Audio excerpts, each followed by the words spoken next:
What's going on, guys? It's Tim Mahoney. And I'm Anthony. We're back here with another episode. Oh yeah. Today, we got the motor back in this thing. We chose to pull the motor out, being an older truck.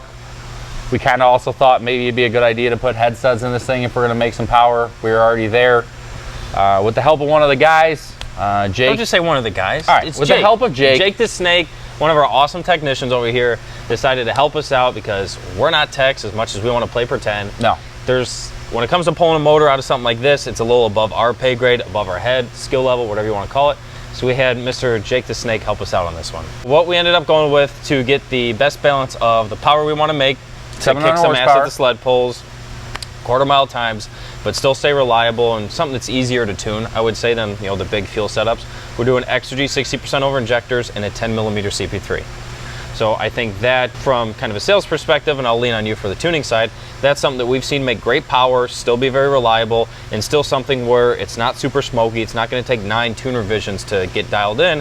We can still use it for the power, the sled pull, and the fun factor, but still something where if you want to hook up a trailer or you want to utilize the truck for being a truck, you can still do that. 60s, 10 mil, pretty straightforward setup. We actually stuck with the LOI regulator on this.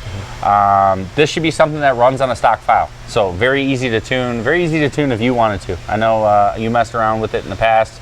If a guy's at home wants to do it, this truck will run and drive on a stock file and you can start to make your adjustments from there. So we knew the injectors were bad, but we didn't know how bad. Yeah, right? And fortunately enough, the guys over at Exergy Performance have a very nice system where when we sent the injectors in, where the injector, where the fuel comes in, where the feed line is, was just covered in rust, right? But we also wanted to see how bad things actually were. So we sent the factory injectors over to the guys at Exergy, and anytime we send injectors, and they do a very nice job of kind of giving us a roadmap, if you will. Hey, we went through, we did a baseline, here's some data. They have a whole flow sheet for everything that they send, even if the injectors are bad.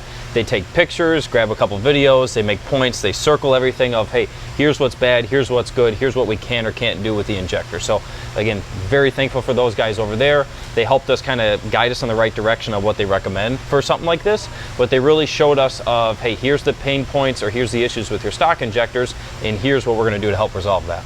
Budget build in mind, we landed on the 60s and the 10 mil for our power number, as well as keeping us in that cost, as well as reliability. Ideally, we'll get another 150 or 200,000 miles out of these injectors. Absolutely. Again, you want to put something that's known and from a company who strives for perfection like us, right?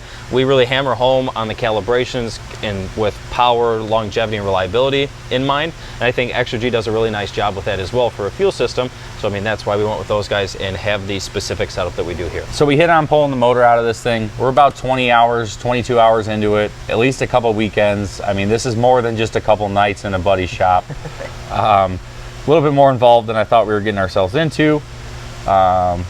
We do have a sled pull tomorrow night, but I don't think we're going to make it to that due to... There's no valve covers on this right now. Yeah, we might have made a small mistake. Not the end of the world, but we did pull the heads off, stud it, put new gaskets in it, cleaned everything up, had them gone through.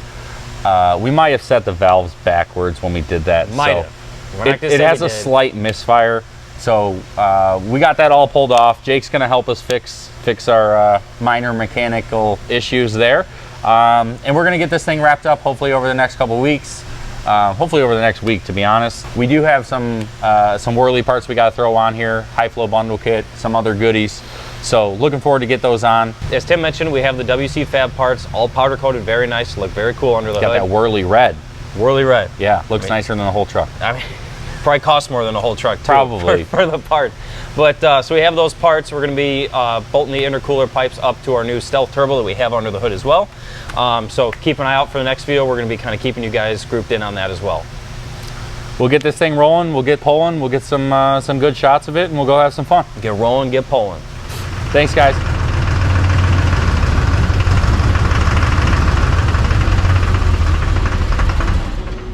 Sounds like a miss, doesn't it?